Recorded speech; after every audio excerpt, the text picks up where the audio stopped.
Kamusta po mga katambay? Si Kamanong po sa Tambayang Makabayan. Siyempre, komentuhan po natin ang pag-alis po ng ating presidente, yung kanyang departure ceremony po. Aalis na naman po ang ating presidente, siyempre po, para po maibangon ang kahirapan ng ating bansa, ang ating nagtataas ang bilihin, inflation sa pagkain, inflation sa kawalan ng trabaho. Kaya ang pangunahing solusyon ng ating Pangulo, siyempre, magbiyahe tayo. Magbiyahe po sila para makakuha raw ng maraming investor sa ating bansa at magbibigay ng maraming trabaho at pababain ang presyo ng pangunahing bilihin ng ating bansa. Ito po, panoorin po natin ang kaganapan, mga katambay. Ito po. For our national hero, Dr. Jose Rizal. Jose Rizal's affection for Germany and its people is evident in his many travels around the world. That Berlin, the capital, is where Dr. Jose Rizal's most pivotal literary work, Noli Me Tangere, was first published. Jose Rizal also found a kindred spirit in a man born in Prague, the capital of the Czech Republic, by the name of Ferdinand Blumentritt. So great is their band that the last letter of Dr. Rizal that he wrote before his execution was in fact to Blumentritt.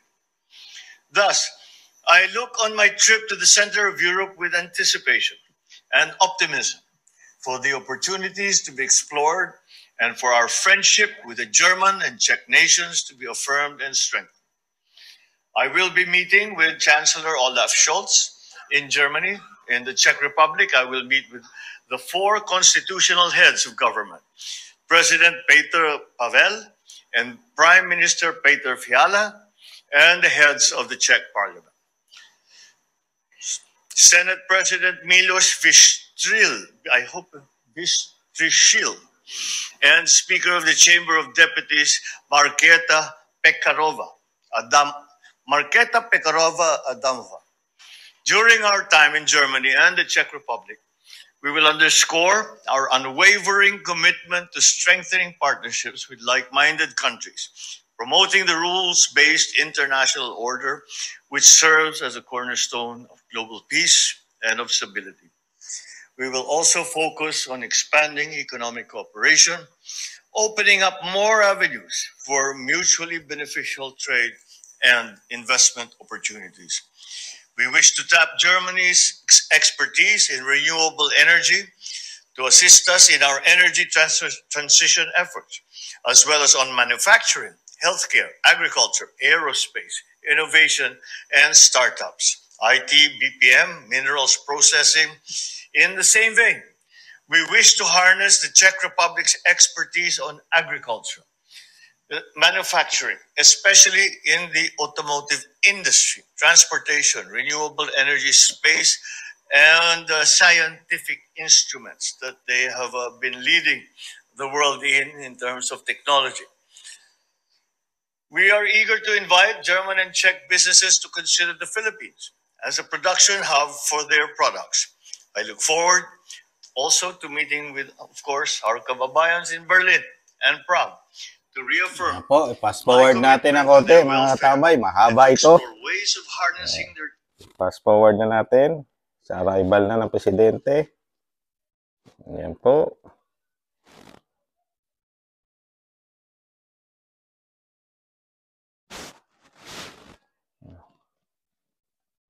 Ayan.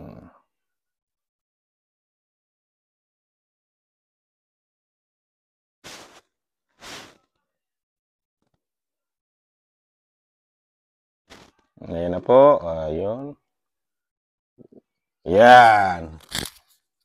Ayan na po. Arrival. Depart. Ayan, paalis na po sila niyan, mga katambay. Depart na po sila yan.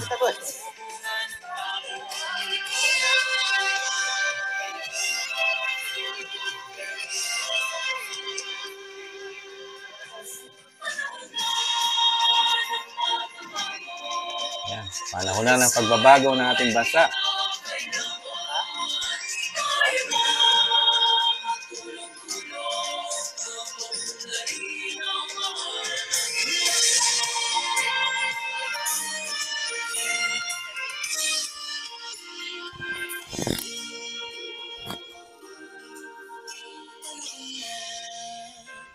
Pagbabago, dahil sa ito ay kinakailangan tayo na tulong-tulong, papaunlarin ang mahal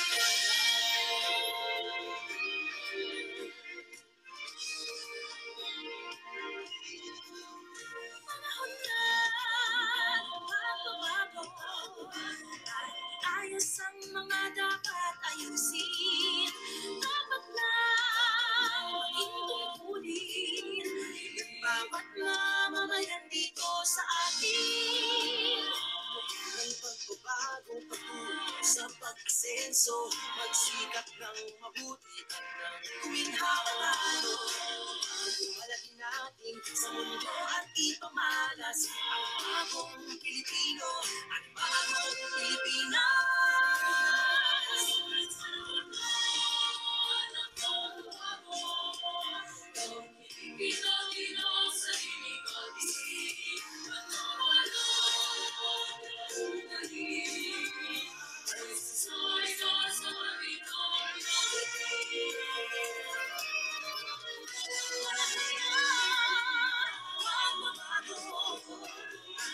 Muna sa kahit anong larangan, ang tagumpay ay karangalan.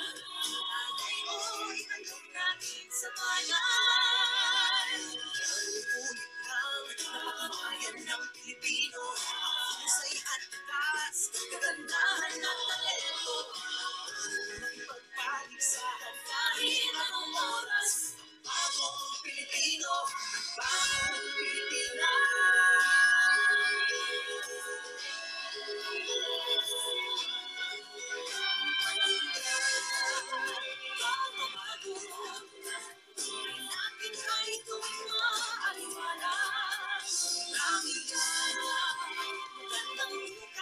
Ayan po, mga katambay, nakita po natin ang biyahe na naman po ng ating Pangulo ng ating bansa.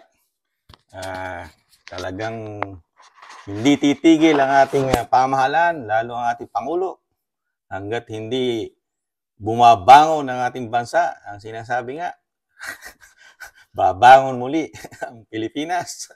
Kaya ang ginagawa ng ating Pangulo, yan ang kanyang solusyon para tayo makabangon at maging world class ang ating bansa at maibangon na nagtataas ang ating inflation sa trabaho. Ang sinasabi ko nga, ang inflation sa pagkain, inaasa natin sa ibang bansa. Kaya tayong mga Pilipino, magtiis muna tayo mga katambay, mga kababayan, magtiis muna tayo kung kailan darating yung mga harvesting ng sinasabi ng pamahalaan, yung harvest, maghintay-hintay tayo. At meron pong mga salita at pahayag po Malacanang na medyo magtatagal lang na konti. Magtatagal lang yung ating paghintay na maramdaman natin yung mga travel na ginagawa ng ating Pangulo na magdadalawang taon na. Pero maghihintay muna tayo para maramdaman natin yung impact na bababa ang mga bilihin, dadami mga trabaho. Magtiis muna tayo mga katambay. At wala pa namang 6 na taon na nagbibiyahe ang ating Pangulo, mga katambay. Nakita nyo naman po yung mga talakay po at pakay ng ating Pangulo sa ibang bansa, di ba? Sinasabi mga energy at manghihikayat siyempre ng trabaho, lalo yung sa seafarer natin, isa yun sa pupuntahan. At marami pang mga silang usapin na una-una, siyempre, ang ating bansa, ihingkayatin sila, ang Germany at ang Czech Republic, na mamuhunan din siyempre sa ating bansa, di ba? At yung mga renewable energy na kailangan din, mga katambay, at marami pang iba, di ba? Pero, wala po ba kayo napansin, mga katambay, sa pag-alis ng Pangulo? Si Kamanong, maraming napansin, di ba? Lalong-lalo na sa speaker ng Kamara, di ba?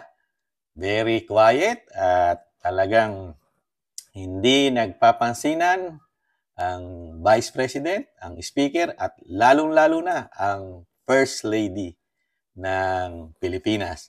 Never kinausap at pinansin ng Speaker at ng First Lady ang Vice President. Di ba? Hanggang sa departure, hanggang sa pagsakay ng eroplano, kung napansin niyo po, humiwalay. Magkasama naglalakad ng Pangulo at ang First Lady. Nung nung dadaanan na ng Pangulo yung mga gabinete para bilinan o para kamayan, di ba, isa-isa, nandun ang mga secretary, ang executive secretary, at ang naghatid na PNP general at saka general ng AFP at ang VP Sara, humiwalay po ng landas ang First Lady. Di po ba? Hindi mo napansin? Pero sa mga karamihan ng departure ng isang leader, laging kasama ang First Lady po, di ba? At kumakamay din. Kasunod ng presidente, di ba?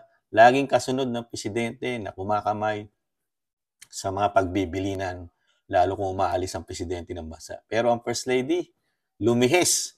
Kumbaga sa nag-iba ng turn, nag-iba ng daan, di ba? At nauna na siya ron sa harapan ng hagdan ng eroplano at doon na lang niya inintay ang presidente. At hindi niya nakinausap ang Vice President ng Pilipinas, di ba? Nagtataka lang si Kamanong, parang naging ang First Lady natin ngayon, naging isnabera, di ba? Parang hindi na nirerespeto ng First Lady ang Vice President, samantalang ang Vice President ay halal ng taong bayan, di ba? Hinalal ng bayan ng Vice President, samantalang ang First Lady hindi hinahalal ng bayan yan. Kumbaga sa sinasabi nga nating katotohanan na ang katotohanan ng ating bansa, di ba? Ang presidente lang ang hinahalal at ang Vice President, di ba? Kaya ang First Lady, nasasama lang, nadadamay lang bilang asawa ng presidente. Pero wala po siyang katungkulan na ibinibigay ang taong bayan. Maliban na lang sa pagiging First Lady, di ba, na katuang sa mga ibang pagkakataon ng Pangulo ng Pilipinas. Pero walang mandato ang First Lady na bibigyan ng isang gabinete, di ba, ng cabinet. Depende na po yon. Depende na lang sa Pangulo, mga katambay. Pero sa batas, wala namang obligasyon masyado ang First Lady. Pero yun nga po, nakagulat lang si Kamanong na hindi lang first time na nangyayari sa kanila, lalo sa First Lady at sa Vice President, di ba? Ang kanilang isnaban. Pero sa ngayon po, nakita po natin, last time hindi umaten ng ceremony, ng departure ceremony ang Vice President, pero ngayon umatin po siya ng departure ceremony. Pero hindi na po siya nakipag-usap ng matagal. Pagkatapos ng speech ni Pangulong Marcos, nagpunta na po siya ron sa entourage para doon po sa pag-alis, pagsakay ng aeroplano. Hindi na po siya nakipag-usap doon po sa venue. Ang mga gabinete na lang po ang kinausap ni Pangulong Marcos doon. At hindi natin malaman at nagkakaganyan po ang sinasabing sa bagong Pilipinas, yung unity team. Samantalang nung makita natin yan, di ba, nung kampanyahan, talagang very close at sweet. Lahat po, ang First Lady, ang Speaker, at ang VP Sara. Nung nagkakampanyahan at nung nililigawan nila ang VP Sara, di ba, na maging katandem at mag-step down ang VP Sara para maging Vice President na lang at hindi na Presidente ng Pilipinas, di ba? Napakatagal po nilang niligawan ang mga Duterte, lalo ang VP Sara. Katuang di umano sa panliligaw yung ate na senador na si Amy Marcos. Pero ngayon, sa kabila ng nakikita ni Kamanong, komento ni Kamanong, naiitsapwera na ang VP Sara Duterte ng ating bansa. Pero sa kabila nun, talagang trabaho pa rin ang ating VP. Trabaho siya. Wala munang politika sa kanya. Wala sa kanya kung hindi siya pansinin, isnabin siya ng First Lady ng Pilipinas. hindi niya binibigyan ng malaking issue yun. Kahit tanungin siya ng media, di ba? Marami nagtatanong ng media sa kanya. Ano sinasabi niya? Sa mga bagay na yon, wala siyang komento. Kahit siya hindi pansinin, hindi kausapin, i-deadman ng First Lady, wala sa kanya yon. Trabaho muna sa kanya. Kasi ang binigay na mandato ng mga Pilipino sa kanya, magtrabaho para sa bayan. Di ba? Hindi para makipagmarites. Di ba? Makipag-isnaban. Kasi totoong tao ang Vice President. Mga katambay. Totoo. Kung ano yung nasa isip niya, sa puso niya, yun siya. Di ba? Kaya hindi siya marunong makipag-plastikan. Kung ayaw sa kanya na isang tao, hindi na lang din siya kikibo. At okay lang sa kanya yun kung ayaw na sa kanya. Di ba? Pero yan mga tambay, ang sinasabi nga ni Kamanong, sa bagong Pilipinas, biyahe na naman ang ating Pangulo.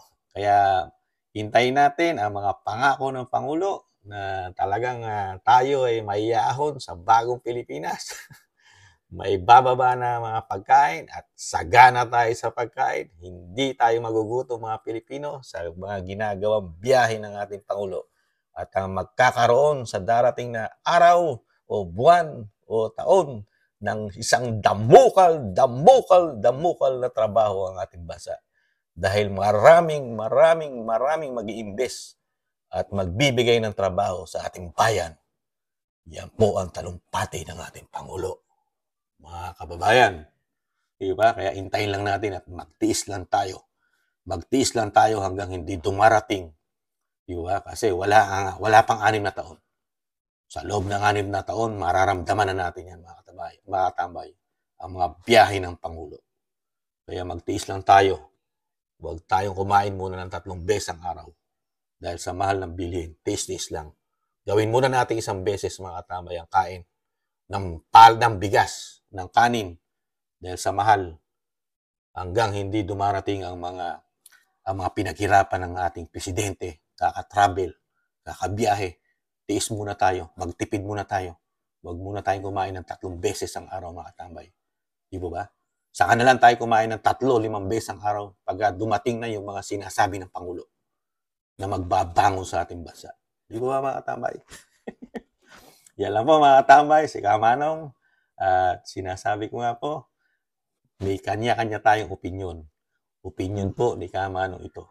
At kung meron po kayong opinyon, pwede nyo pong ilahad o i-message sa ating message section. Muli po, si Kamanong, meron po tayong YouTube channel na napakaliit, ang Tambayang Makabayan, at ganun din po ang ating TikTok, na napakaliit ng ating channel. Ang TikTok po natin, Tambayang Makabayan, ang komento ni Kamanong. Ganun din po sa YouTube. Maraming salamat po mga katambay. Ingatan nawa. At sinasabi ko nga po lagi, may pag-asa pa ating bayan, ipaglaban natin. Hintay-hintay lang. Ingatan nawa. Bye-bye.